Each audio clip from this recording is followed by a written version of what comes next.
Alors bonsoir à tous et à toutes, chers adhérents de BHC.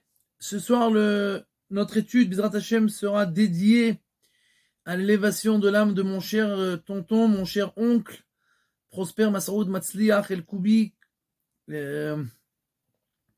Et on peut dire que nous étudions ensemble certains sujets qui ont trait à l'éducation, et bien entendu l'éducation juive. Et mon oncle était bien connu pour être peut-être la personne par excellence qui, en France, a influencé sur l'éducation juive. Et sa vie a été vouée à l'éducation. Et donc, je pense que il n'y a rien de plus adéquat que d'étudier ce soir les Nishmato, encore un sujet qui a trait à l'éducation. Aujourd'hui, le sujet qu'on va étudier est, non seulement il est très important pour l'éducation de nos enfants, mais aussi pour nous, c'est-à-dire pour notre quotidien, pour notre réussite dans la vie. Et ce sujet-là a trait à tous les âges en fait. Nous avons la chayout, la responsabilité sur nos enfants de les aider à avancer dans la vie, mais les enfants font ça passivement, nous les aidons, mais c'est une chose que nous devons faire nous-mêmes pour réussir et avancer dans la vie. Maintenant, quand on pose la question à 99% des gens qui ne bougent pas dans leur vie, que ce soit physiquement ou matériellement ou spirituellement, quelqu'un peut être au même job, au même boulot toute sa vie, et on lui dit mais pourquoi t'avances pas, pourquoi tu fais pas autre chose, pourquoi tu grandis pas, pourquoi tu te lèves pas dans les échelons. Et quelqu'un qui étudie la Gemara par exemple, pourquoi tu n'étudies pas plus, pourquoi tu vas pas dans des cours, pourquoi tu avances pas, pourquoi tu fais pas encore des mitzvot, pourquoi tu avances pas dans la religion.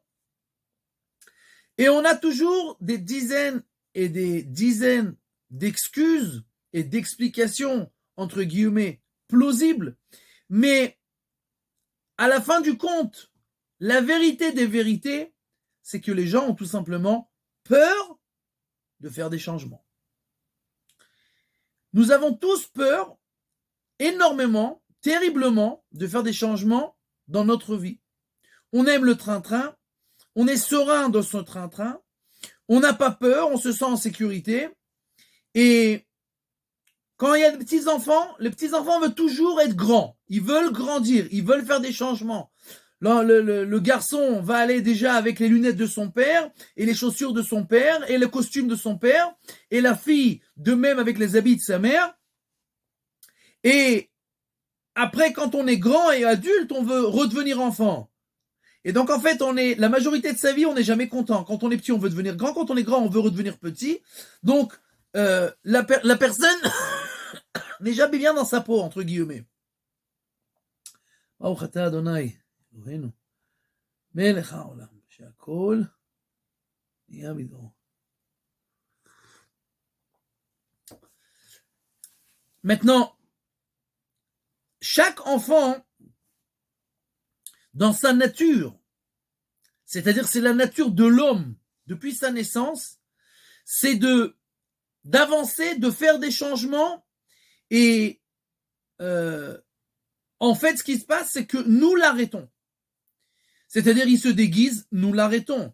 Il veut essayer certaines choses, nous l'arrêtons. Et l'enfant, lui, il est toujours bien dans sa peau, il est content, il est heureux. Et il veut faire plein de choses. Et il veut changer. Et il veut avancer. Et en fait, ce qui se passe, c'est qu'avec le temps, avec l'âge, on prend des habitudes et mitkabaim, on se fixe dans ces habitudes-là et ça devient une partie de notre vie. Maintenant, ça, c'est très difficile au jeune âge de vérifier ça, puisqu'un enfant, il est tout le temps en plein changement, qu'il le veuille ou qu'il ne le veuille pas. C'est-à-dire il a des changements physiques, des changements mentaux, des changements d'endroit, des changements de statut, il devient bar mitzvah, et il se marie, etc., etc. Mais quand on arrive à un certain âge où on a fini, entre guillemets, les changements qui sont obligatoires, que tout le monde passe, alors on commence à devenir statique et à ne plus rien changer. Et non seulement on rentre dans certaines habitudes, mais en plus, on rend ces habitudes-là une partie intrinsèque de notre vie. C'est-à-dire qu'on vit en paix et sereinement avec ces habitudes que nous avons prises. Et tout d'un coup, l'homme ne se rend pas compte et il arrive à un certain stade, en fait, où dans sa tête, ça y est, à 20 ans, 25 ans, c'est fini. Sa vie, elle a fini là. Et maintenant, ça peut continuer jusqu'à Adenam Eternam, jusqu'à la fin des temps. Et pour lui, il n'y a rien qui va changer. Et ça, c'est parce que nous avons peur de faire des changements. Le fait de faire des changements, en fait, c'est comme une menace sur ma vie. C'est-à-dire que c'est comme si je vais devoir mourir pour que quelqu'un de différent renaisse. Et la mort et le changement, qui est radical, et on va expliquer plus tard quel changement on est censé faire pour ne pas avoir peur, mais les changements radicaux font peur. Parce qu'en fait, vu que les habitudes et ma vie qui est devenue statique, c'est une partie intrinsèque de moi, donc si je dois faire un changement, c'est en fait faire un changement dans mon essence. Et ça, on a peur. Et par exemple, c'est pour ça que c'est très difficile de faire la diète, de faire le régime. Les gens ont énormément de mal à faire du régime. Pourquoi ? Tout simplement parce qu'on a pris des habitudes alimentaires qui sont une partie de nous. Je mange ça et ça et ça, de cette manière et de cette manière, à cette vitesse et à tel temps de la journée et combien de fois par jour. Et ça, c'est devenu une partie intrinsèque de moi. Donc quand je veux faire le régime, en fait, ce qui se passe, c'est que je dois faire des changements. Tu manges, à partir de maintenant, tu manges plus de viande, tu manges des légumes. Tu manges pas 4 fois par jour, tu manges 2 fois par jour. Je dis des bêtises. Seulement des exemples pour comprendre. Et donc, en fait, tu me demandes d'être quelqu'un d'autre. Donc, en fait, le régime, je peux tenir le coup quelques temps, mais à la fin, je vais craquer parce que, en fait, je le ressenti qu'en fait, que je m'enfuis de moi-même, puisque mes habitudes et moi, ce ne sont qu'une chose aujourd'hui. Et donc, en fait, je n'attends que le jour où je pourrais revenir à mes habitudes. Et donc, en fait, je ne prends aucune véritable bonne habitude et véritable changement. Maintenant, Dieu nous dit, regarde, je te donne la vie et la mort, le bien et le mal, et tu choisiras la vie. Qu'est-ce que ça veut dire tu choisiras la vie ? Si je dois choisir la vie, ça veut dire que je ne suis pas encore vivant. C'est-à-dire que j'ai la vie et la mort en face de moi, et on me dit choisis la vie. Ou bacharta bachaim, tu choisiras la vie. Mais je vis déjà. Donc, si je vis déjà, je ne dois pas décider et choisir de vivre, puisque je vis déjà. Donc, comment la Torah peut-elle nous dire une chose pareille, alors que elle nous donne la Torah après qu'on est déjà dans ce monde-là, qu'on est déjà vivant et qu'on n'a en fait pas le choix et que l'on vit déjà. Et donc, écoutez bien maintenant un enseignement extraordinaire du Rav Dessler. Le Rav Dessler explique en fait que la vie, par excellence, elle nous a été donnée avant que nous naissions. La vie, c'est-à-dire où je vais naître, dans quelle famille, dans quelle situation socio-économique, avec quelle intelligence, avec quel problème physique, problème mental. Tout est décidé avant que je naisse. C'est-à-dire que l'on est déjà dans la vie où toute notre vie est déjà décidée. Et dans cette vie-là, nous devons décider de vivre. C'est-à-dire d'avancer par rapport au niveau et à l'endroit où on nous a mis. C'est-à-dire, quelqu'un qui naît le fils de Reb Chaim Kanievski et quelqu'un qui naît le fils d'un mafionnaire. Les deux, ils ont tous les critères de leur vie qui ont été décidés pour eux. Et ils n'ont rien décidé, ils n'ont pas choisi la vie. Donc, le Rav Dessler nous explique c'est quoi choisir la vie. C'est dans la vie dans laquelle on m'a mis, de choisir d'avancer. C'est-à-dire, pour l'exemple, si par exemple, le fils du Rav Kanievski, d'accord? Le fils du Rav Kanievski, il est né au niveau spirituel 1000. 1000. Le fils du mafionnaire, il est né au niveau spirituel 10. Sur les 10 et les 1000, il n'y a aucun salaire, il n'y a aucune punition, et on te demande de rendre aucun compte là-dessus, puisque c'est ça, tu n'as pas choisi. Mais si, par exemple, le fils du Rav Kanievski va avancer, il va arriver à 1100, et le fils du mafionnaire va arriver à 500. 500, il a encore 600 au-dessous du fils du Rav Kanievski. Il a peut-être arrêté de tuer des gens. Il a peut-être arrêté de détrousser les gens sur les routes. Il a peut-être mis la kippa. Il voyage pas en voiture Shabbat. Ok. Il est arrivé à 500. Il est encore loin du fils du Rav Kanievski. Mais, le fils du Rav Kanievski ne recevra aucun salaire pratiquement et lui recevra un salaire énorme. Pourquoi? Tout simplement parce que le fils du Rav Kanievski a avancé de 100 et lui, il a avancé de 490. Ça change rien où t'es arrivé et d'où t'es parti, puisque ça, c'est pas toi qui l'as choisi. C'est pas la vie qu'on t'a donnée. C'est pas la vie qu'on t'a demandé de choisir. Ça, c'est la vie que t'as reçue. Donc, notre choix de changer dans la vie, c'est d'avancer dans la vie. Et d'après la difficulté de l'endroit où je me trouve, alors le changement et l'avancement est plus considérable. Donc si un mafionnaire arrive à 500 et que un tzaddik qui est né chez un tzaddik, il arrive à 1100 et il a commencé à 1000, ça vaut rien. Il a pratiquement pas avancé. Et l'autre, il a fait des kilomètres, bien qu'il est encore loin au final du tzaddik. Mais c'est exactement la même chose. Mon fils nous a raconté à table, le Shabbat, la semaine dernière, que il était très fier de son frère, son petit frère, qu'il a vu un pauvre qui est rentré à la synagogue et il avait 20 shekels sur lui. Maintenant, 20 shekels sur lui, pour lui, c'est beaucoup d'argent. Et il est un tout petit garçon. Il a vu ce pauvre entrer, il est parti lui-même chez le pauvre, il lui a demandé « Donne-moi la monnaie 10 » et il lui a donné 10. Donc il lui a donné en fait la moitié de son capital. La moitié. Il lui a donné 10 shekels.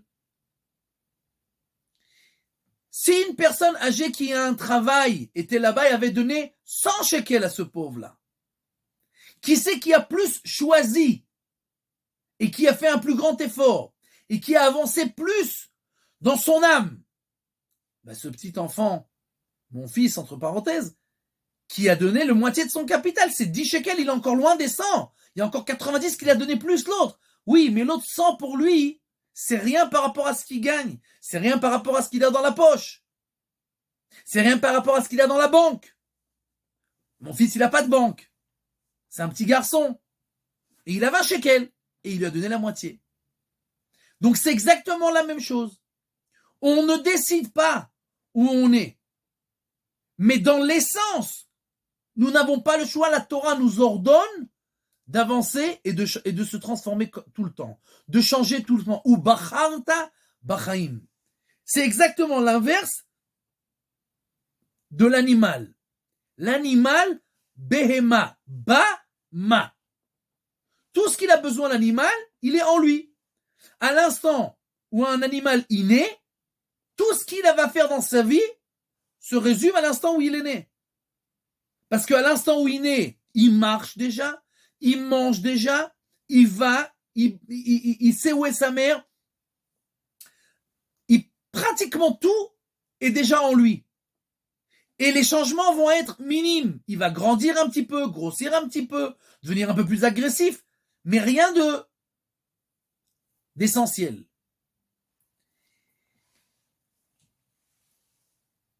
Et donc l'animal, à l'encontre de l'homme, ne change pas. Mais l'homme, sa vie, ou bacharta bachaim, c'est de changer tout le temps. Tout le temps, tout le temps, tout le temps. Et si on comprend ça, alors on comprend pourquoi on est dans une catastrophe, puisque la majorité des gens ne changent pas.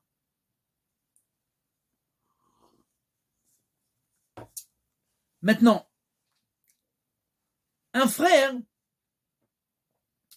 qui a fait concession à sa petite sœur, qui lui a cédé un jeu, et il a vu sa petite sœur contente et heureuse, et qui souriait, qui commençait à chanter. Il était content, il s'est senti bien. Mais si je vais lui demander à ce frère-là de prendre sur lui, qu'à partir de maintenant, à chaque fois qu'il a un jeu et que sa sœur le veut, il doit lui concéder. Il doit lui céder et lui donner. Est-ce qu'il va accepter? Non. Pourquoi? Tu t'es senti bien, tu étais heureux, tu étais content. Tu t'es vraiment bien senti à l'intérieur de toi. Pourquoi si je te dis de refaire ça, tu vas pas accepter? Et la réponse est que même s'il se sent bien à l'intérieur, l'homme a peur de prendre sur lui des obligations. Et de la même manière, si je disais à mon fils, par exemple, qu'il a donné de lui-même les 10 shekels, de lui-même, personne ne lui a rien dit. Si je lui aurais dit, ok, à partir de maintenant, à chaque fois que tu as de l'argent, la moitié de ton capital, tu le donnes. Il me dit, ça va pas ou quoi? Mais pourquoi? Tu l'as fait de toi-même, tu étais heureux, tu rayonnais quand tu es rentré à la maison. C'est vrai. Mais quand quelqu'un fait quelque chose et qu'il ne sent pas que c'est un changement, mais c'est seulement quelque chose de... C'est un point, c'est un événement, c'est quelque chose de ponctuel. Alors, il n'a pas peur. Mais si on lui demande de faire un changement drastique, qui est ressenti, qu'il pense au changement, il a peur.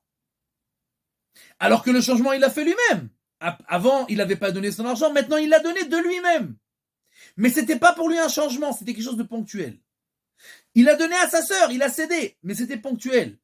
Si je lui dis à partir de moment, change, et sache qu'à partir de moment, à chaque fois tu vas donner à ta sœur, non, je veux pas. J'ai peur. Je veux pas prendre sur moi. Et tout ça, après, ça nous amène à ne pas avancer dans la vie, à avoir peur de faire des changements. Et nous savons tous que ceux qui réussissent dans la vie, ce sont ceux qui n'ont pas peur de prendre des risques, d'avancer, de faire des changements, et de savoir qu'à la fin, c'est Dieu qui nous aide, et que nous, on fait ce qu'on peut, et on essaye d'avancer le maximum. Et la majorité des gens, ils sont statiques. Ils ne bougent pas.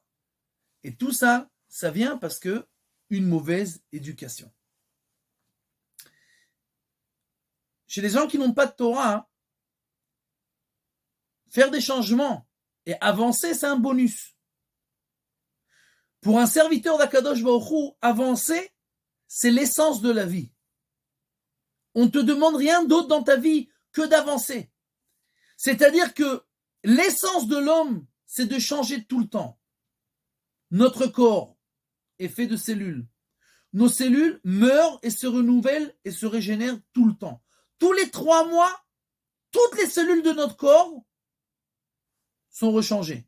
Il y en a qui sont toutes les minutes. Chaque seconde que l'on parle, il y a quelques millions de cellules qui meurent et qui se régénèrent. Et tous les 3 mois, toutes les cellules de notre corps meurent et se transforment. Et le monde entier est comme ça. Amechadesh betuvo bechol yom tamid maaseh bereshit. Dieu change, mechadesh, il renouvelle constamment ce monde-là. Le Rav Dessler nous dit, si par exemple ce verre-là, il est là, non, il n'est pas là. Il est là et chaque seconde, Dieu le renouvelle. Maintenant, il ne disparaît pas, réapparaît pas à chaque fois pour ne pas qu'on ait peur. Parce qu'il n'y aurait eu rien de stable dans ce monde-là. Mais en fait, ce verre-là se renouvelle à chaque instant. Le monde entier se renouvelle à chaque instant. Amechadesh bechol yom, betuvo bechol yom, tamid maaseh bereshit. La création se renouvelle à chaque instant, toute la création. Et le problème, c'est que nous éduquons nos enfants sans faire attention, depuis le début, depuis leur naissance, que c'est ou tout ou rien. Ou tu vas être Ephraim Kanievski, ou tu vas nettoyer les rues. Ou tu vas être Bill Gates, ou tu vas être un mendiant. Ou tu vas réussir dans ta vie, ou tu vas foirer ta vie. Il n'y a rien au milieu. Et tout ça, c'est le pire des mensonges qui peut exister. Puisque comme on a expliqué juste avant, quelqu'un qui est né mafionnaire, il peut travailler toute sa vie, il n'arrivera jamais au niveau du fils de Ephraim qui est né là-bas. Jamais. Même s'il ne va pas arrêter une seconde d'avancer, il n'y arrivera jamais. Dans ce monde-là, on ne nous demande jamais d'arriver à un certain endroit ou à un certain objectif, on nous demande d'avancer vers les objectifs. C'est-à-dire que l'essentiel, c'est le processus. Vous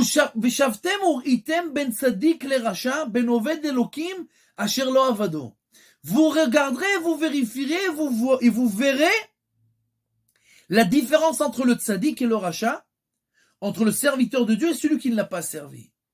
Alors, on a l'habitude d'expliquer ce verset-là, que vous verrez la différence entre le tzaddik et le rachat. Il y a le juste et il y a le mécréant. Ou tu es un juste, ou tu es un mécréant. Ou tu es un serviteur de Dieu, ou tu l'es pas. Et nous devons voir la différence. Le sabbat de Novar Adok, il dit, c'est pas du tout l'explication du verset. Veshavtem ur item ben tzaddik le rachat. Vous verrez entre le tzaddik et le rachat. C'est-à-dire que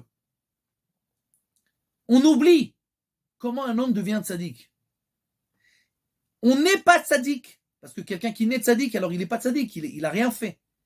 Et on n'est pas rachat, même s'il est rachat, il est né comme ça. Donc on ne peut pas dire qu'il est rachat, il est né comme ça. Mais la différence, c'est ce qu'il y a entre le rachat et le tzaddik. C'est le processus. La Gemara, dans Masechet Souka, page 52, nous raconte qu'à la fin des temps, Akadosh Baruch Hu va amener les justes, les tzadikim et les rechaim, les mécréants. Et il va leur montrer le Yetzer Hara, le mauvais penchant. Les justes vont le voir comme une grande montagne. Et ils vont pleurer. Comment on a réussi à s'élever au-dessus de cela? Comment on a réussi? Les mécréants vont le voir comme un cheveu. Sehara, Chouta Sehara. Un cheveu. Et ils vont pleurer. Comment on n'a pas réussi à surmonter ça? C'est ça le Yetzer Hara. Un cheveu. Et la question que tout le monde pose, bien entendu. Alors, c'est quoi le Yetzer Hara? C'est quoi le mauvais penchant? Un cheveu ou une montagne? Et la réponse, c'est que c'est une montagne de cheveux. Sauf que le mécréant n'a pas essayé d'affronter le premier cheveu. Et il est resté bloqué là-bas. Et il n'a pas compris que pour avancer entre le rachat et le tzaddik, c'est des tout petites étapes, des tout petits changements. On ne te demande pas de faire des changements drastiques. Parce que nous savons que la personne n'a pas la possibilité mentale de faire des changements drastiques. Et donc, de la même manière que un géant devient un géant après qu'il a ajouté encore un fil, et encore un fil, et encore un cheveu, et encore un cheveu peut tout casser. Un cheveu peut tout briser. Et c'est sur cela que les mécréants pleurent. Comment on n'a pas été suffisamment fort pour avancer un peu? Un cheveu, on t'a demandé de franchir. Un cheveu. Et donc, le mauvais penchant, le Yetzer Hara, c'est pas un monstre. C'est rien d'effrayant. Ce n'est qu'un cheveu. Et en fait, à chaque fois qu'on monte un cheveu, on est tzaddik. Même si je suis encore loin du tzaddik. Il y a entre le rachat et le tzaddik, nous dit le sabbat de Novaradok, ou shavtem uritem ben tzaddik les rachats. Ce qu'il y a entre le tzaddik et le rachat. Si le rachat, il est là, et il avance d'un cheveu, il est tzaddik. Puisqu'il a avancé vers le tzaddik. Et le tzaddik qui est là, s'il est parti en arrière, il est encore bien loin du rachat. Mais il est rachat, parce qu'il va vers le rachat. Donc la question, c'est de savoir où je vais, dans quel processus je suis, dans quelle direction je suis. Est-ce que j'ai compris que je suis là pour avancer? Et donc en fait, les changements qui sont impalpables, qu'on ne sent pas, qui ne sont pas drastiques, comme ces cheveux-là qui s'ajoutent les uns à l'autre, alors c'est ça qui font avancer la personne. Et le Rav Dessler nous dit que quelque chose qu'on ne réfléchit pas souvent, en général à cela, mais qui est tellement important dans notre vie. Et il dit la chose suivante. Un homme naît toujours au milieu de quelque chose. Il meurt toujours au milieu de quelque chose. Et tout celui qui croit qu'il va terminer quelque chose ne fait que se tromper. Je répète. Nous naissons toujours au milieu de quelque chose. On est au milieu d'une famille, d'une génération, d'un ère, d'une période économique, d'une période technologique. On est au milieu. On commence rien. Et on meurt au milieu de quelque chose. Parce que c'est pas que quand quelqu'un va décéder, alors il a fini quelque chose. Le monde continue, avance. Il est toujours au milieu. Et celui qui croit qu'il va terminer quelque chose ne fait que se tromper. Et donc en fait, on est toujours au milieu. On est au milieu. On meurt au milieu. Et on est toujours au milieu. On ne demande à la personne que d'avancer. D'avancer dans toutes les choses qu'il fait. Matériel et spirituel. On ne te demande pas de terminer le chasse. Puisque peut-être que quelqu'un demain va mourir. Je peux terminer le chasse, je serai encore au milieu. Même après que j'ai terminé, je sais le chasse. Le Talmud, c'est des milliers de fois qu'il faut l'étudier pour le savoir. Des milliers de fois. Et même ça, c'est le début seulement. Donc je serai toujours au milieu. On ne te demande pas d'arriver à la fin. On te demande d'étudier. Et d'avancer. C'est-à-dire qu'on est tout le temps dans le processus. Adkan, l'introduction. Maintenant, comment on fait pour aider nos enfants à apprendre à faire des changements, à ne pas avoir peur de changements pour qu'ils puissent réussir dans leur vie?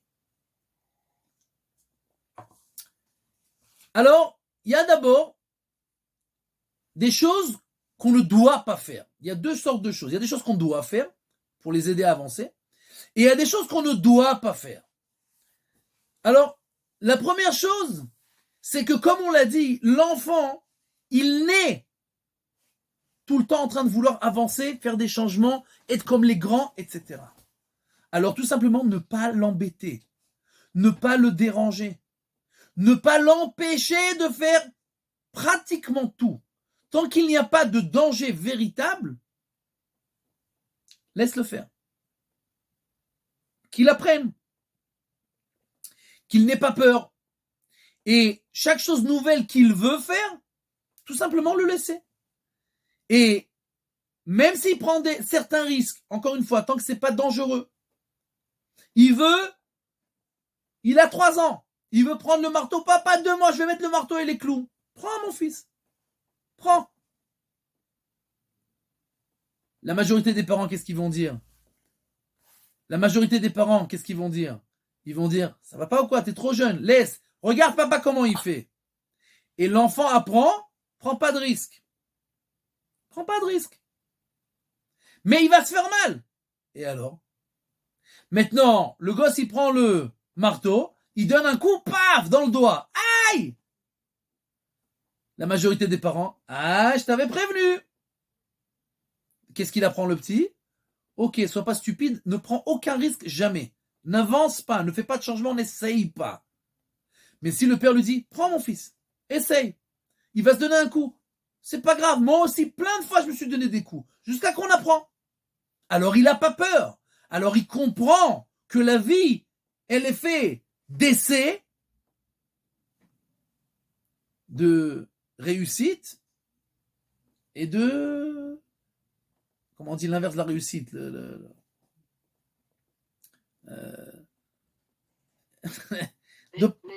L'échec. Et l'échec. Et c'est pas grave. Ça, c'est la première chose.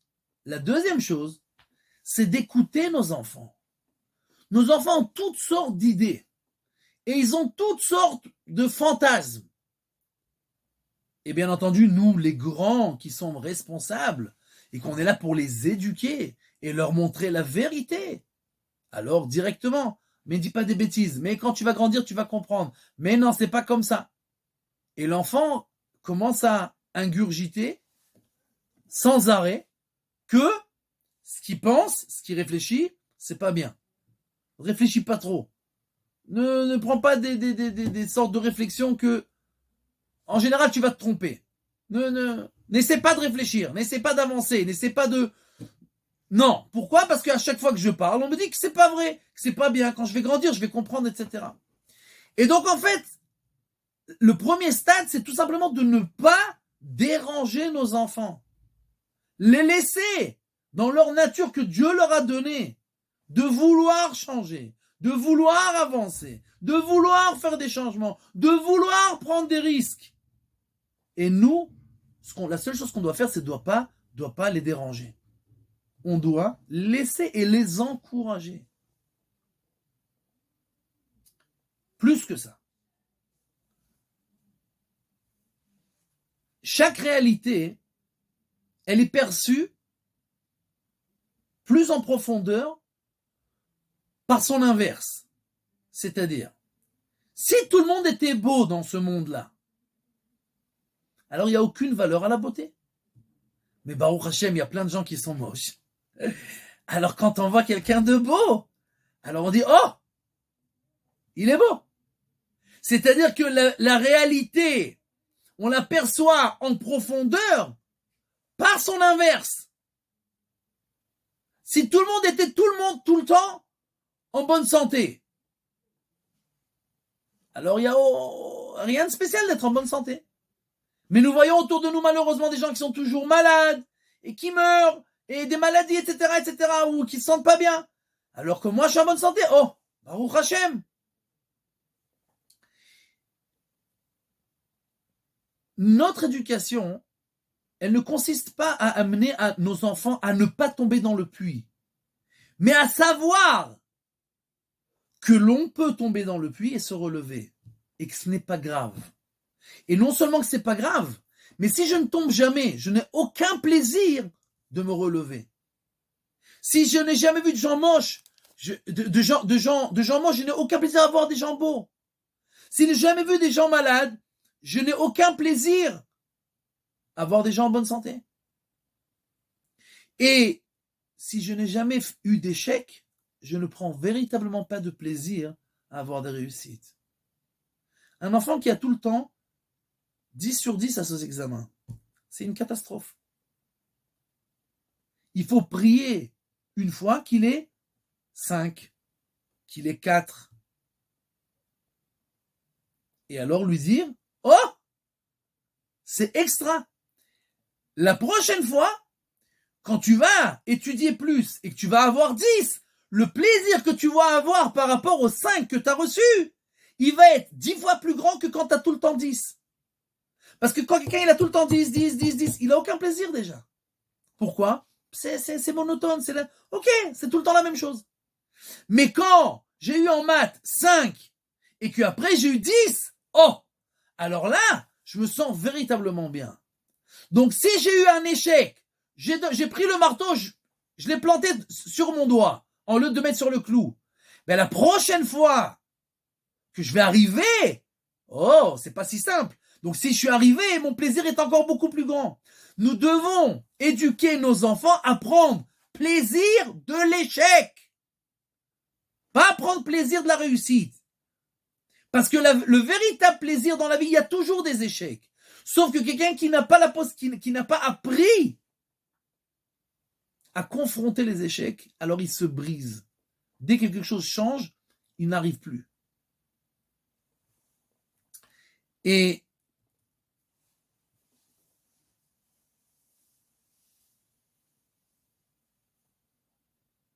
donc, par exemple, quelqu'un qui est un enfant qui se sent pas bien.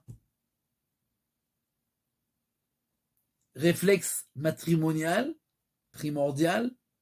Oh mon pauvre chou, viens ici, il faut te recouvrir, c'est pas bien, voilà, qu'est-ce qui se passe? Il faut, viens, tu vas rester à la maison, je vais.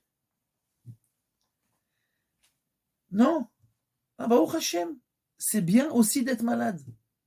Parce que dans 2 jours, 3 jours, tu vas te sentir en bonne santé, alors tu vas prendre plus de plaisir. À chaque fois que tu es malade, prépare-toi, prends du plaisir de la maladie pour te préparer à avoir encore plus de plaisir quand tu ne seras pas malade. Donc en fait, nous éduquons nos enfants pas à s'enfuir des choses qui leur arrivent, mais de les confronter et de savoir qu'ils sont une partie de la vie, une partie intrinsèque de la vie. Les maladies et les coups sur les doigts et les échecs, c'est une partie intrinsèque de la vie. Et nous devons les éduquer à ne pas s'enfuir, mais à prendre du plaisir de ces échecs. Et que ce sont ces échecs qui nous donnent la possibilité d'avancer plus et de prendre plus de plaisir dans la vie. Donc, quand nous remercions Akadosh Baruch Hu, Chutz Min HaKavod, après que quelqu'un était aux toilettes, She'im isatem echad mehem, ve'im ipateach, si un de nos orifices était bouché, ou un de nos orifices était ouvert, un qui aurait dû être fermé, qui s'est ouvert, on n'aurait pas pu survivre une seule seconde. Mais je comprends pas. Dis merci que tu es en bonne santé. Non.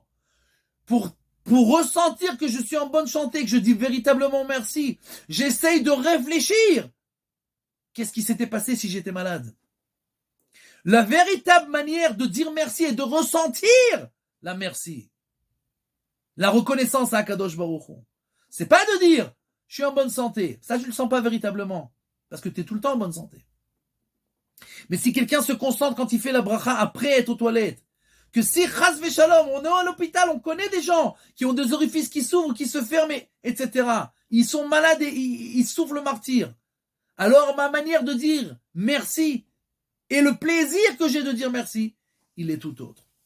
Et à l'instant où l'on montre à l'enfant que l'échec n'est pas un trou noir où on s'engouffre, où c'est la fin du monde, et même de lui dire, par exemple, un enfant qui a eu 5 sur 10 en maths, de lui dire, c'est pas grave, la prochaine fois, ça aussi c'est une catastrophe. Ça veut dire quoi, c'est pas grave? C'est très bien. Parce qu'en fait, quand on dit c'est pas grave la prochaine fois, si la prochaine fois aussi il n'arrive pas, ou il a une mauvaise note, il s'enfonce dans cette manière de réfléchir qu'il n'y a pas d'échec dans la vie. Et s'il y a un échec, c'est la fin du monde. Et donc, il ne voudra jamais prendre de risques. Et de la même manière dans la spiritualité, nous devons, surtout dans notre génération, éduquer nos enfants de ne pas avoir peur même de tomber dans la spiritualité. Bien entendu, nous n'aidons pas ou ne disons pas aux enfants de tomber intentionnellement, mais c'est la vie. Un enfant, il ne se lève pas à la prière. Un enfant, il voit quelque chose qu'il ne doit pas voir. Un enfant, il parle d'une manière où il ne doit pas parler. Il ne faut pas, bien entendu, mais c'est la vie. La vie est une routine d'échecs. Et si on dit à un autre enfant, comment tu parles, c'est pas normal, c'est vrai que c'est pas normal, mais c'est la vie. Et on doit lui dire, tu as eu du mal, tu as mal parlé. La prochaine fois que tu vas bien parler, le plaisir que tu auras sera beaucoup plus grand parce que tu as ressenti le saut que tu as fait de l'endroit où tu étais, où tu as mal parlé, à l'endroit où tu as pendant une semaine, tu n'as pas étudié. Ok, c'est pas grave. Ressens sur toi le fait de ne pas étudier. Prends entre guillemets du plaisir du fait que quand tu vas étudier, ton plaisir sera plus grand. Et ça, comme on l'a dit, c'est les actions passives. Ne pas déranger nos enfants. Les laisser avancer, les laisser prendre des risques, les laisser réfléchir, les laisser dire des bêtises, entre guillemets, et non seulement les laisser, mais les encourager, que tout ce qu'ils disent, il y a lieu de réfléchir à ça, de penser à ça. Moi, je pense peut-être autrement.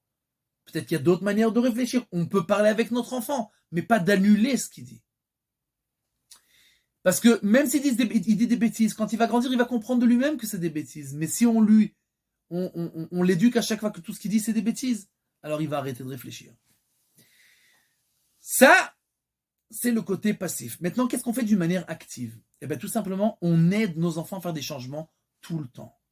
C'est-à-dire que on les aide et on les pousse à changer tout le temps, de faire des choses qui ne sont pas habituelles, d'étudier à chaque fois d'autres choses, de lire à chaque fois d'autres choses, de changer de jeu. Mais je suis le professionnel des billes. Eh ben c'est pas grave, tu seras le professionnel aussi de la guitare. Tu seras le professionnel. C'est pas grave. N'aie pas peur de faire des changements et d'apprendre encore et encore et encore. Donc on pousse nos enfants à essayer de nouvelles choses à chaque fois, à manger de nouvelles choses à chaque fois. On change la disposition de sa chambre. Il y a beaucoup de gens que leur maison ne change jamais. 50 ans, 60 ans, 100 ans, elle ne bouge pas 1 millimètre. Mais le fait même de mettre la table, en lieu qu'elle soit à gauche du salon, on la met à droite, c'est rien, mais c'est un changement qui fait un renouvellement total dans la vie. Une impression que on a changé de maison. Alors, on peut faire des changements dans la maison en général, dans la chambre de l'enfant, de petits changements, mais c'est des changements qui sont techniques, qui montrent et qui inculquent dans l'enfant que la vie change tout le temps. Et les petits changements, ils rentrent dans la vie une étincelle. Et ils engendrent petit à petit, au fur et à mesure, que ça enlève la peur des changements. Toute notre vie, on fait des changements et on n'a pas peur de ça.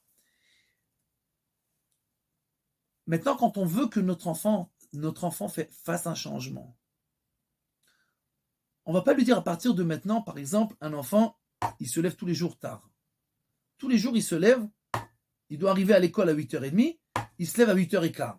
Impossible de s'habiller et d'arriver à l'école en un quart d'heure. Pour se lever, pour arriver à l'heure, il a besoin de se réveiller au moins à 8h moins le quart, 8h moins 20. Maintenant, de dire à un enfant, est-ce que tu peux prendre sur toi, à partir de maintenant, tu te lèves 40 minutes avant l'habitude que tu te levais tous les matins? Non, jamais il voudra. On n'amène pas les enfants à faire des changements drastiques. Pourquoi? Parce que jamais il va avoir peur. Les changements, on les fait avec des cheveux. C'est-à-dire qu'on les fait des tout petits changements qui sont impalpables. C'est-à-dire que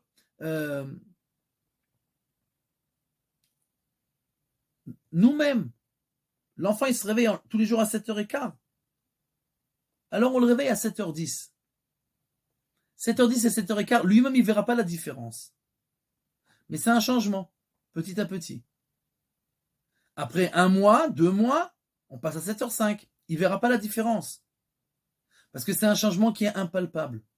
Les véritables changements sont des changements que l'on fait par petits coups, par petites mesures, et donc, ça ne fait pas peur. Ça ne fait pas peur. Par exemple, quelqu'un qui n'arrive pas à étudier. Il y a un enfant qui n'arrive pas à étudier. Il n'arrive pas à se concentrer. Il n'arrive pas à être en classe. Il doit être 4 heures de suite en classe. Alors je lui dis, écoute, combien tu penses que tu peux être facilement devant un livre et étudier? 3 heures tu peux? Ah non. 2 heures tu peux? Non, c'est beaucoup. Non, je peux pas. 1 heure tu peux? Je sais pas. 20 minutes tu peux? Ah oui, il n'exagère pas. 20 minutes je peux. Oui, bien sûr que je peux. Ok. C'est ça le changement. Les changements, ce sont des petits changements qui ne font pas peur et qui ne me demandent pas de changer toute ma manière de vivre. Parce que ça, on a peur. Alors, on fait un changement pratiquement impalpable. Alors ok, à partir de maintenant, pendant tous les jours, tu étudies 20 minutes.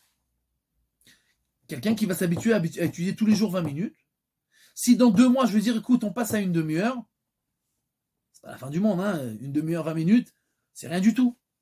Et petit à petit, c'est encore un cheveu, et encore un cheveu, et encore un cheveu, et l'enfant ne sent même pas qu'il fait des changements, et à la fin, il a complètement changé sans faire attention. C'est-à-dire qu'en fait, nous ne pensons pas que de faire des grands changements, des choses drastiques, ça peut tenir le coup. Nous devons prendre des petites actions et les faire encore une fois, et encore une fois, et encore une fois, et encore une fois. Et ces petites actions-là qui sont refaites encore une fois, à chaque fois, ça devient une partie intrinsèque de l'homme. Et alors, plus on rajoute et plus l'homme change sans faire attention. C'est-à-dire que, en fait, la différence entre Reb Chaim Kanievski et un mécréant, ce n'est qu'un cheveu. C'est ce que la Gemara nous dit. Ce n'est qu'un cheveu. On te demande à chaque fois de lever une montagne, je peux pas. Un cheveu, tu peux? Bien sûr que je peux. Ok. 2 cheveux, tu peux? Bah oui. Et 3 cheveux, etc., etc. Et après, on rajoute à chaque fois encore un cheveu et encore un cheveu. Et c'est jamais lourd. Et c'est jamais impossible. Donc récapitulons ce que nous avons dit. 1. Nous ne devons pas déranger nos enfants dans les changements qu'ils font automatiquement, dans les risques qu'ils veulent prendre naturellement. On ne les dérange pas. On n'annule jamais leur manière de réfléchir.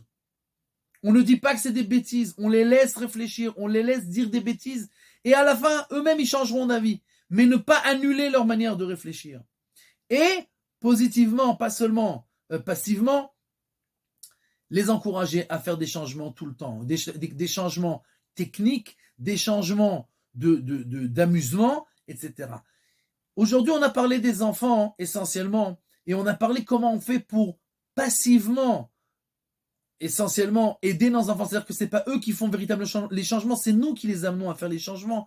Mais Bezrat Hashem, le prochain cours, nous parlerons des adultes. Comment nous faisons, nous, pour nous amener à faire des changements quand on en a tellement besoin dans notre manière de réfléchir, notre manière de vivre, dans notre zougiout, dans notre vie de couple, dans notre travail, etc., etc., etc. Toute notre vie, on a besoin de faire des changements pour réussir et avancer. Et tout ça, Bezrat Hashem, nous le verrons la semaine prochaine avec l'aide de Dieu. S'il y a des questions, c'est le moment, Bezrat Hashem. Razak. Merci beaucoup, Rab.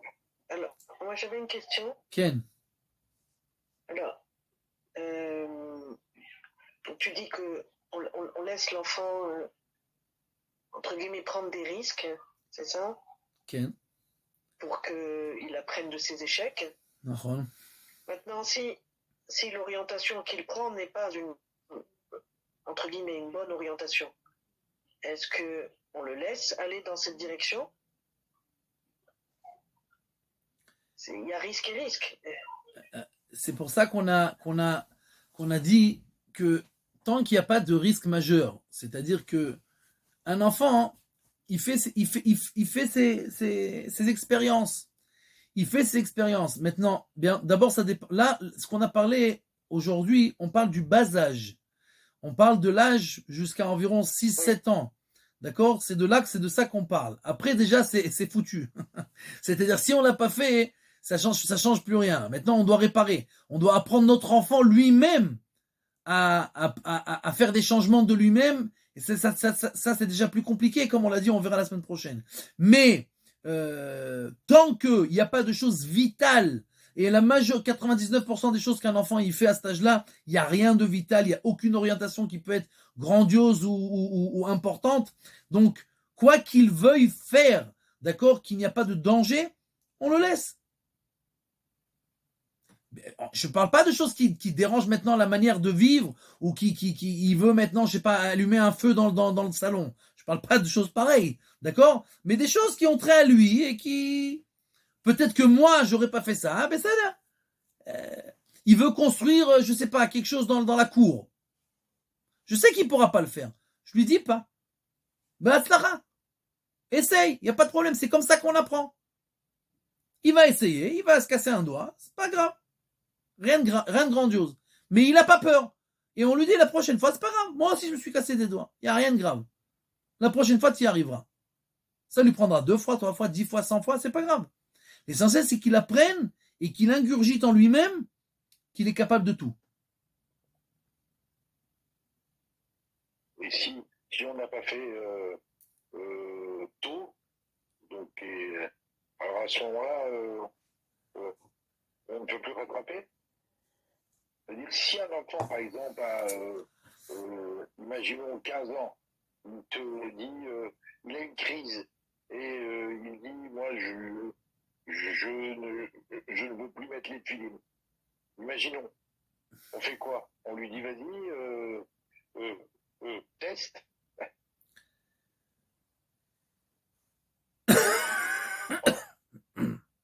En sachant que, évidemment, À 15 ans, on aurait dû s'y prendre à 15 ans, à l'avance, on aurait dû prévoir, à 15 ans, dire à un enfant obligé. Que dans des familles, même religieuses, il y a des enfants qui ont des crises identitaires. Alors, on leur dit quoi? On leur dit quoi? À 15 ans, d'obliger un gosse à mettre les tefilines, c'est non seulement peine perdue, Non. mais en plus, ce qui va se passer, c'est qu'à la fin, il va détester mettre les tefilines. Et ce que l'on doit faire dans des cas pareils, c'est pas se fixer sur le négatif, mais c'est se fixer sur le positif. C'est-à-dire,